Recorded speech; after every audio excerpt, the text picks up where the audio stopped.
സ്വപ്നങ്ങൾ സാക്ഷാത്കാരമാകുമ്പോൾ സന്തോഷങ്ങൾക്ക് അതിരുകളില്ലാത്ത ആനന്ദം. Mayoori golden diamonds, Kalikavu road, opposite town square, Wandoor. വണ്ടൂരിലാദ്യമായി ഒരു ഇന്റർനാഷണൽ സിലബസ് അടിസ്ഥാനമാക്കി ഒരു വിദ്യാഭ്യാസ സ്ഥാപനം. കുട്ടികളുടെ ഇംഗ്ലീഷ് സംസാരശേഷി പരിപോഷിപ്പിക്കുന്ന പഠനരീതി. അഡ്മിഷൻ തുടരുന്നു. The light international school, Kottakunnu, Wandoor. കഴിഞ്ഞ ദിവസം രാത്രി മഴയ്ക്കൊപ്പമെത്തിയ കാറ്റിൽ വണ്ടൂർ മേഖലയിൽ 9 വൈദ്യുതി കാലുകൾ തകർന്നു. കൊട്ടമ്പാറയിൽ മാത്രം 5 വൈദ്യുതി കാലുകളാണ് പൊട്ടിവീണത്. പ്രദേശത്തെ പെരുമുണ്ടശ്ശേരി മനോഹരന്റെ വീടിന്റെ മുൻവശത്ത് ഇറക്കിക്കെട്ടിയ ഷീറ്റ് വൈദ്യുതി കാൽ പൊട്ടി വീണതിനെ തുടർന്ന് തകർന്നു.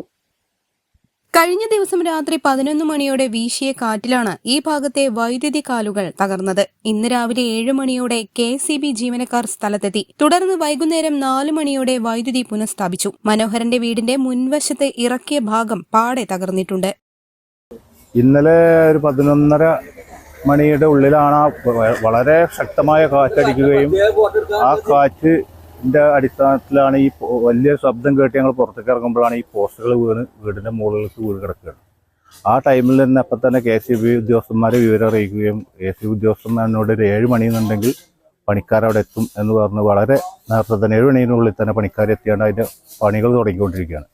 ഇനി നാളെ മറ്റന്നാൻ്റെ മോളെ കല്യാണമാണ്. അപ്പോൾ ഈ കറണ്ടിൻ്റെ പ്രശ്നങ്ങൾ കഴിഞ്ഞിട്ട് വേണം നമ്മൾ കേടുവന്ന സീറ്റുകളൊക്കെ നന്നാക്കി ആളുകൾ വരുമ്പോഴേക്ക് അതിൻ്റെ പണി കഴിക്കണമെങ്കിൽ ഈ ഉദ്യോഗസ്ഥന്മാരെ പണിക്കാരെ പണി കഴിഞ്ഞ് കറണ്ട് ലൈനിൽ വന്നെങ്കിൽ നമുക്ക് മറ്റുള്ള പണികൾ ആയിട്ട് മുന്നോട്ട് പോകാൻ കഴിയുള്ളൂ. ഇക്കാരണത്താൽ വീടിന്റെ ചുമരിൽ വിള്ളൽ രൂപപ്പെട്ടിട്ടുണ്ട്. News bureau, Wandoor.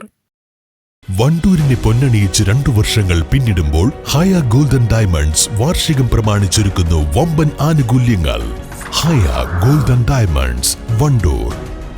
കല്യാണം, സൽക്കാരങ്ങൾ, മറ്റ് ആഘോഷങ്ങൾ എന്നിവയ്ക്ക് ആവശ്യമായ അരികൾ, പലചരക്ക് സാധനങ്ങൾ എല്ലാം മൊത്തമായും ചില്ലറയായും മറ്റെവിടെയും ലഭിക്കാത്ത വിലക്കുറവിൽ ഇവിടെ ഒരുക്കിയിരിക്കുന്നു. New Kurikkal stores, Wandoor.